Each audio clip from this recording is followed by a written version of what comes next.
సై అంటే సై. కాంగ్రెస్ వర్సెస్ బిఆర్ఎస్. ఎత్తుకు పై ఎత్తులు వేస్తున్నటువంటి పార్టీలు పై చేయి సాధించేందుకు పోటీ.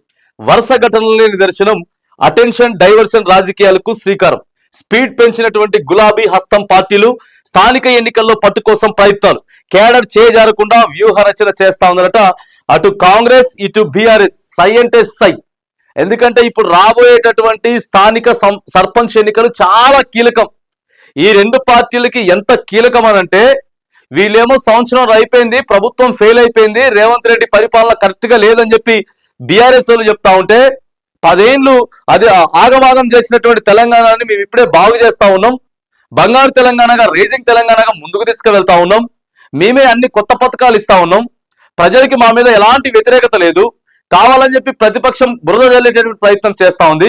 ఇప్పుడు స్థానిక సంస్థల ఎన్నికలలో మళ్ళొకసారి చెంపపెట్టులాగా బీఆర్ఎస్ కి కాబోతా ఉన్నది అని చెప్పి కాంగ్రెస్ పార్టీ చెప్తా ఉంటే, ఇటు బీఆర్ఎస్ పార్టీ సంవత్సరంన్నర నుంచి మొత్తం ఆగవాగం పట్టించిండ్రు. ఇచ్చినటువంటి హామీలు గాని గ్యారంటీలు గాని రైతులకి రైతు భరోసా ఇవ్వలేదు, బీమా ఇవ్వలేదు, ఆ తర్వాత ఒడ్లు కొంటలేరు, ఇస్తామని చెప్పినటువంటి గ్యారంటీలన్నీ కూడా తీసేసిండ్రు, గతంలో ఉన్నటువంటి పథకాలు ఏవైతే ఉన్నాయో వాటన్నిటిని ఆపేసిండ్రు అని చెప్పి ఎవరి వర్షన్ వాళ్ళదే.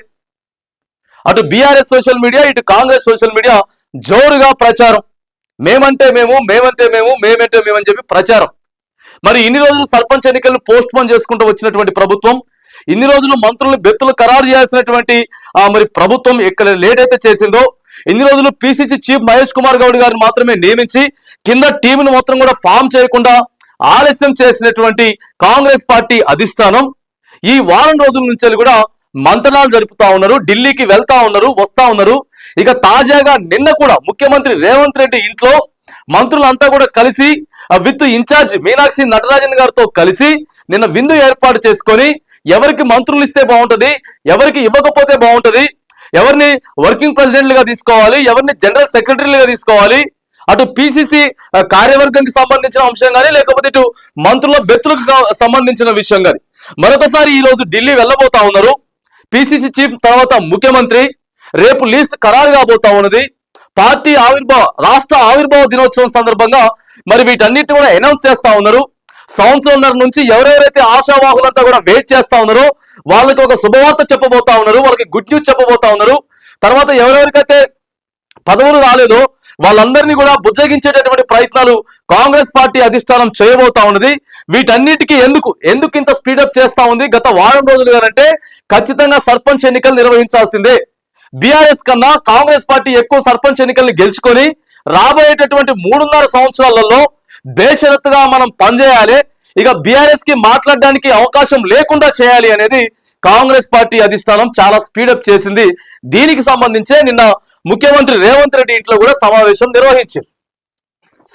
నిర్వహించి కాంగ్రెస్ పార్టీ ముందుకెళ్తా ఉన్నది. ఈ నేపథ్యంలో ఇక బీఆర్ఎస్ పార్టీ కూడా ఎవరెవరైతే అసంతృప్తులు ఉన్నారు, ఎవరిని మనం పట్టించుకోవట్లేదు, ఆ నాయకులందరినీ కూడా మనం సమావేశం ఏర్పాటు చేయాలని చెప్పి జిల్లాల వారీగా ఇప్పటికే సమావేశాలు నిర్వహిస్తున్నటువంటి క్రమంలో నిన్న తాజా పరిస్థితులపై మేడిగడ్డని మనం ఎలా స్పందించాలి, ఆ తర్వాత రాబోయేటటువంటి సర్పంచ్ ఎన్నికలలో మనం ధీటుగా ఎలా సమాధానం చెప్పాలి, వీళ్ళు ఫెయిల్ అయిపోయినరు.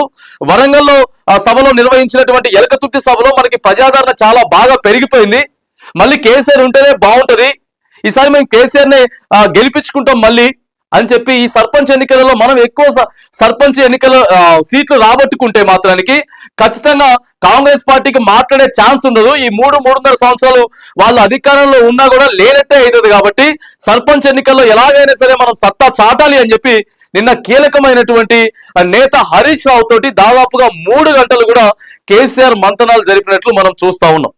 ఈ నేపథ్యంలో సై అంటే సై అంటూ ఇక సర్పంచ్ ఎన్నికలు ప్రజలు తేల్చబోతా ఉన్నారు.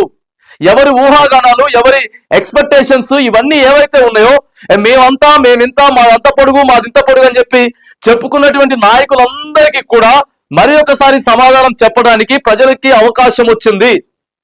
June 2nd week or 3rd week లో కానీ elections almost July 1st week లోపు ఎన్నికలు జరగబోతా ఉన్నాయి. జూన్ 2వ తారీఖు తర్వాత ఏ రోజైనా ఏ క్షణమైనా సరే మరి ఎన్నికలు నోటిఫికేషన్ రాబోతా ఉంది. తెలంగాణ వ్యాప్తంగా ఒక హైదరాబాద్ జిహెచ్ఎంసీకి మినహాయించి ప్రతి ఊర్లో ఇక ఊరు పంచాయతీ, పల్లె పంచాయతీ ప్రారంభం కాబోతా ఉన్నది. ఎట్లా మరి సామాజికంగా ఎక్కువ సీట్లు ఇవ్వబోతా ఉన్నారా? బీసీకి 42% కాంగ్రెస్ పార్టీ ఇస్తుందా ఇవ్వదా? ఒకవేళ ఇస్తే బీఆర్ఎస్ పార్టీ కూడా మనం కూడా ఎలా చేయాలి అనేటటువంటి ఆలోచన ఇప్పటికే మొత్తం కూడా అటెన్షన్ డైవర్షన్ రాజకీయాలు ఊళ్ళల్లో ప్రారంభమైపోతా ఉన్నాయి. కాబట్టి ప్రజలు మళ్ళొకసారి డిసైడ్ చేయబోతా ఉన్నారు. మళ్ళొకసారి ప్రజలకు అవకాశం వచ్చింది. మరొకసారి ప్రజలు ఆత్మ పరిశీలన చేసుకోవాల్సినటువంటి అవకాశం వచ్చింది. సందర్భం ఆసన్నమైంది. ఎవరికి ఎక్కువ సర్పంచ్ స్థానాలు కట్టబెట్టబోతా ఉన్నారు, ఎవరికి ఎక్కువ ఓట్లు కట్టబెట్టబోతా ఉన్నారు అనేది ఈ సర్పంచ్ ఎన్నిక చాలా కీలకంగా మారబోతా ఉన్నది. తెలంగాణ రాష్ట్ర రాజకీయాల్ని మలుపు తిప్పేటటువంటి మరో ఎన్నిక మనం జూన్ లో చూడబోతా ఉన్నాం. సో వీటికి సంబంధించి అటు కాంగ్రెస్ పార్టీ ఇటు బీఆర్ఎస్ పార్టీ మాత్రానికి సై అంటే సై అని చెప్పి ముందుకెళ్తా ఉన్నాయట. ప్రజలు ఎవరికి తీర్పు ఇవ్వబోతా ఉన్నారు, దాదాపుగా మళ్ళొక వచ్చే 3 ఏళ్ల వరకు ఎవరిని మాట్లాడనీయకుండా చేయబోతా ఉన్నారు అనేటటువంటి ఒక తీర్పు మాత్రం ఈ ఎన్నికలలో కీలకంగా ఈ ఎన్నికల తీర్పు మారబోతా ఉన్నది.